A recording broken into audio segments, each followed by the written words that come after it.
这是一款 iPad Air， 白色。这是一款 iPad Air 2， 白色。在几年前用的 iPhone 5， 白色。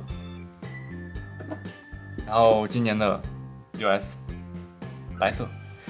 我想今年2015年是时候改变一下了，所以说我拿到的是 iPad Pro 黑色版本。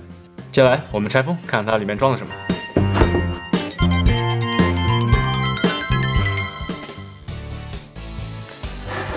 一把黑色的剪刀，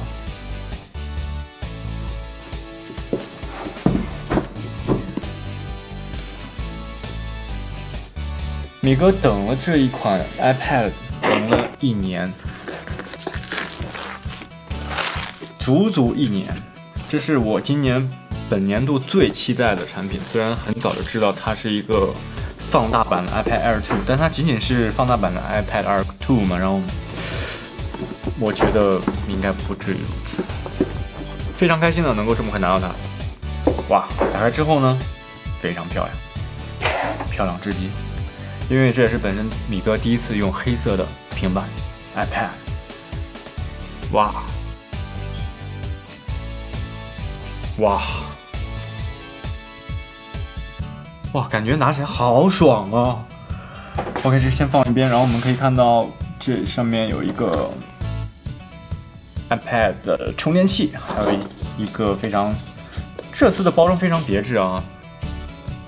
它这个充电线我感觉要比以往结实了一些。这款充电线应该是一款新款充电线，我记得之前的充电线都非常非常的脆弱。也许苹果终于听到我们用户的心声，把它改变一下。然后这是说明书，就非常非常简单。然后我们看看底下还有什么东西吗？当然是没有的。好了，把它拿出来吧。这里，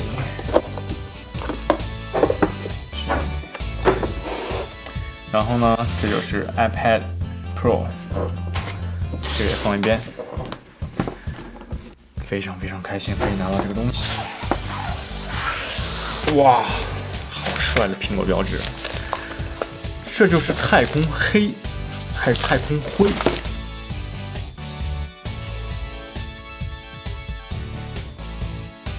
天哪，好，真的！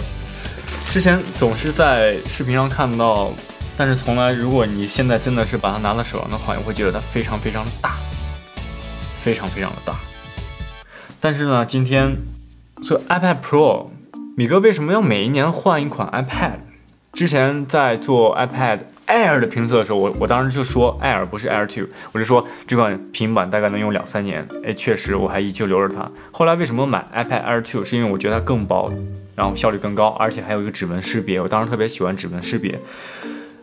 米哥买这个 iPad Pro 的原因之一，主要是它是很有可能替代我的平时工作用的笔记本电脑，所以说我是对它抱有非常大的期望。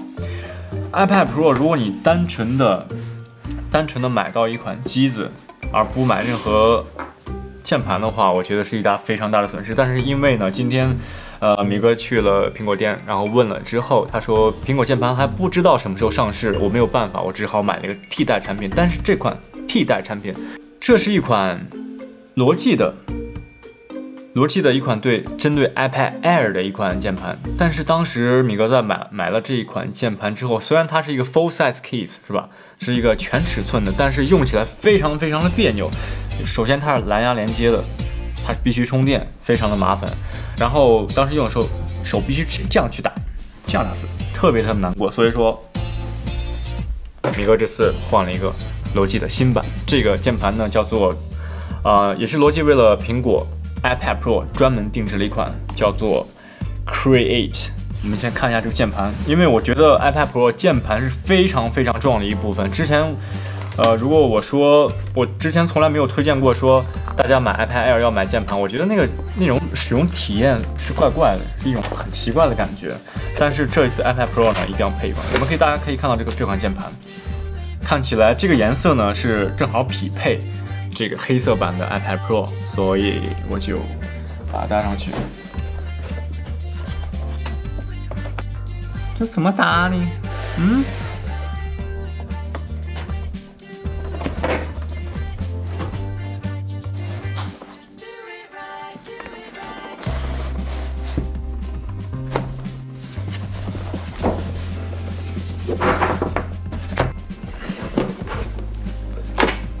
搭上去之后大概就这个样子，非常非常的酷吧。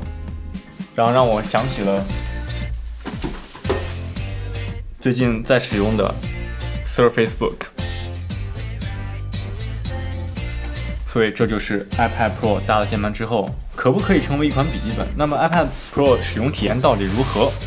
我们在下期视频当中我们再聊一聊，因为米哥一定要在使用体验之后我才能告诉你们，现在还没有办法告诉你们，所以说记得订阅我的视频，一定要订阅，然后关注下一期的 iPad Pro 的一个使用体验，非常非常关键。好了，我们在这里就要说再见了，我们下期节目再见，拜拜。